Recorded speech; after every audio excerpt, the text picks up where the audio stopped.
Enquanto a Gol está fechando capital no Brasil e permanece listada lá fora pela Abra, o CAD ainda analisa a injeção de dinheiro na Azul por parte da United e também da American. Ontem, as ações da Azul desabaram 69% e as ações da Gol registraram alta de 50% após um laudo do preço da OPA. Para repercutirmos estas movimentações e também o que vai ser do setor aéreo brasileiro, traçar algumas perspectivas por aqui, converso agora com Rui Amparo, que é sócio da Almeida Amparo Consultoria e ex-executivo da Latam e da ABAR. Seja bem-vindo, Rui, à nossa programação. Que prazer tê-lo por aqui, meu caro. Muito bom dia, Gabriel. Bom dia a você, aos seus ouvintes. É um prazer estar com vocês. Primeiro, por que sair do mercado brasileiro? Vimos algumas companhias fazendo este movimento em busca de um dinheiro mais, talvez, inteligente na leitura destas empresas, de um capital um pouco mais fácil, menor concorrência com taxa de juros. É o que a Gol está tentando fazer, se capitalizar mais facilmente, saindo aqui do mercado acionário do país? Na verdade, assim, apesar de cada empresa aérea ter a sua estratégia, né? Você vê que a estratégia da Gol e a que a Latam fez tempos atrás, até antes da pandemia, foi muito similar, né? A Latam também fechou o capital, era ela listada no Brasil, no Chile e em Nova York, né?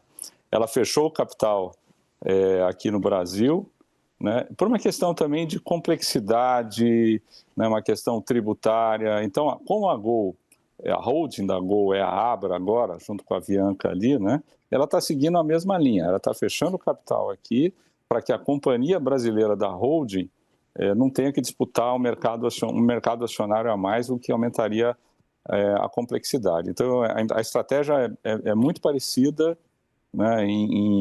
A Abra, né? A holding lá continua listada em bolsas estrangeiras, né? Mas sai do Brasil. Precisa de todo um trabalho de auditoria, você precisa manter uma estrutura de atendimento aos investidores, com as áreas de relações com investidores, então isso custa, você precisa manter os pagamentos à Bolsa de Valores no Brasil, tem toda uma estrutura de custos que vai sair da conta e vai ficar só lá nos Estados Unidos, então a gente tem também esse fator aí para a Gol. Agora, no caso da Azul, como é que o senhor enxerga este envolvimento de companhias americanas, American e United, fazendo aportes em um momento bastante delicado da Azul por aqui, tenta tirar o band-aid de uma vez. Band-aid que já foi retirado pela Latam na sua recuperação judicial logo após o início da pandemia, pela Gol na recuperação judicial que começou e acabou rapidamente no ano passado. Agora é a vez da Azul tentar se reestruturar. Exato. Não tinha outra saída, sabe? A única coisa que aconteceu é que assim, a Latam entrou num momento muito certo no Chapter 11 americano, porque era um momento em que, por exemplo, os lessores não tinham aonde colocar os seus aviões.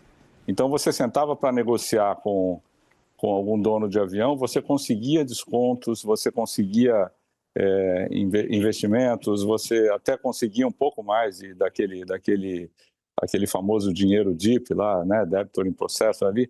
Quer dizer, então ficava um pouquinho mais fácil. A Gol entrou mais tarde nisso, já teve um pouquinho mais de dificuldade. E a Azul entrou mais tarde ainda. Aqui, inclusive, não tem certo ou errado, né? Porque se a pandemia durasse pouco, talvez a estratégia da Azul fosse boa.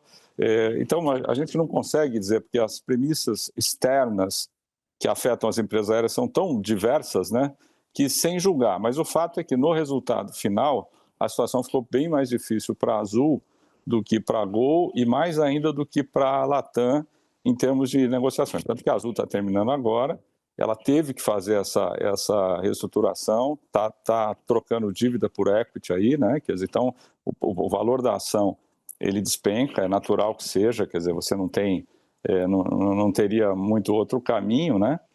Mas a boa notícia para as três é que as margens operacionais de todos estão muito fortes. Quer dizer, o Brasil tem uma falta de oferta, vamos dizer assim, e uma demanda que está crescente por vários motivos. Então, as três estão com margens operacionais positivas. A situação financeira da Azul é a pior das três nesse instante, mas tem uma chance bem grande de recuperar, né?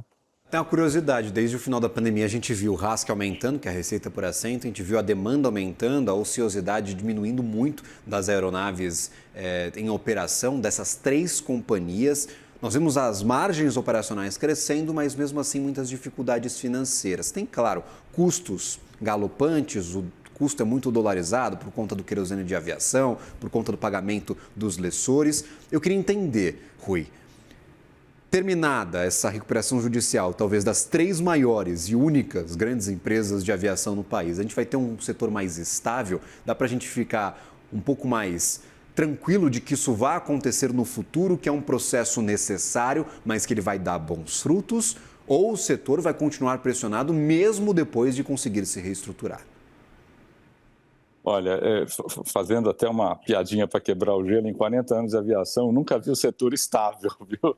A gente sempre, a gente lembra o trem fantasma do Play Center ali, você sai de um susto e entra em outro, né? Mas, por exemplo, agora você vê, a coisa está indo super bem, inclusive assim, as 3 grandes fizeram uma lição de casa de custo muito forte, muito admirável, né? Mas tem coisa que você não governa, então o Brent, lá, o petróleo que estava caindo, né? Agora, com a crise no Irã, você vê que ele está crescendo de volta, né? E é 40% do custo das empresas. Mas o fato é o seguinte, elas têm uma herança, existe uma herança pós-pandemia que, assim, durante a pandemia, o custo esteve lá, quer dizer, o desembolso de caixa podia ter sido perdoado pelos seus credores, né?